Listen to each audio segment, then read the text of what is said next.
थुंग थुंग एक गरीब किसान था। वह दिन भर खेत में मेहनत करता, पर शाम होते ही उसकी सारी थकान अपनी बीवी सुशीला और बेटे चिंटू का चेहरा देखकर दूर हो जाती थी। गांव के सभी बच्चे शाम को मैदान में खेलते थे, पर चिंटू घर के आंगन में अकेला बैठा रहता था, क्योंकि चिंटू जन्म से ही अंधा था। उसने कभी यह दुनिया नहीं देखी थी, पर उसे कभी इस बात का दुख या कमी महसूस नहीं हुई, क्योंकि उसका बाप थुंग थुंग उसे जान से ज्यादा प्यार करता था। थुंग थुंग हर शाम चिंटू को कंधे पर बिठाकर पूरा गांव घुमाता और कहता, तू फिक्र मत कर बेटा, जब तक जिंदा हूँ मैं ही तेरी आंखें हूँ। लेकिन एक दिन गांव में एक जानलेवा बीमारी फैल गई और थुंग थुंग उसकी चपेट में आ गया और उसकी मौत हो गई। लेकिन उसके बेटे को कुछ पता नहीं था, पर उसकी बीवी बुरी तरह टूट चुकी थी, क्योंकि उसे पता था अगर इस अंधे बच्चे को पता चला कि उसके बाप नहीं है तो वह यह दर्द कभी सह नहीं पाएगा। लेकिन एक दिन बेटे ने पूछा, माँ पापा कहाँ है? सुनते ही सुशीला रोते हुए बोली, बेटा तेरे पापा शहर गए हैं तेरी आँखों का इलाज लाने के लिए। लेकिन सुनते ही चिंटू मुस्कुराकर बोला,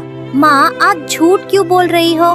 पापा तो अभी भी मेरे पास बैठे हैं, उन्होंने मेरा हाथ पकड़ा हुआ है। सुनते ही सुशीला की रूह कांप गई, पर उसे कुछ समझ नहीं आया। और उस दिन के बाद गांव वाले जब भी वहां से गुजरते तो देखते कि अंधा चिंटू अपने आप कुछ बड़बड़ा रहा है और हवा में हाथ ऊपर उठा रहा है, जैसे कोई उसे कंधे पर बिठाना चाहता हो। देखते ही सब सोचते शायद बाप के लिए बच्चा पागल हो गया है। देखते ही देखते महीने बीत गए। एक दिन सुशीला खेत जोत रही थी और चिंटू घर में अकेला बैठा हुआ था। शाम भी हो चुकी थी। तभी आसमान में बहुत तेज बिजली चमक रही थी। पूरा गांव बिल्कुल खामोश था, क्योंकि बिजली इतनी ज्यादा चमक रही थी कि कोई बाहर नहीं था। लेकिन तभी एक तेज बिजली सीधा थुंग थुंग के घर पर गिरी और पूरे घर में आग लग गई। अंदर बैठे अंधे चिंटू को बिल्कुल पता नहीं था कि क्या हो रहा है। तभी सुशीला खेत से घर पहुंची, लेकिन पहुंचते ही वह चीखती रह गई, मेरा बच्चा अंदर है, कोई उसे बचाओ। पर आसपास बचाने वाला कोई नहीं था। सुशीला रोते हुए वहीं जमीन पर गिर गई कि आज उसने अपना बच्चा भी खो दिया। लेकिन तभी वहां एक अजीब सा सन्नाटा छा गया और जलते हुए दरवाजे से थुंग थुंग कंधे पर चिंटू को बिठाकर बाहर आया। देखते ही सुशीला की आंखें फटी की फटी रह गईं, पर चिंटू के चेहरे पर एक बड़ी सी मुस्कान थी। तभी थुंग थुंग ने बेटे को कंधे से उतारा और सुशीला की तरफ देखकर एक आखिरी बार मुस्कुराया। फिर उसने अपने हाथ चिंटू की दोनों आंखों पर रखे और बोला,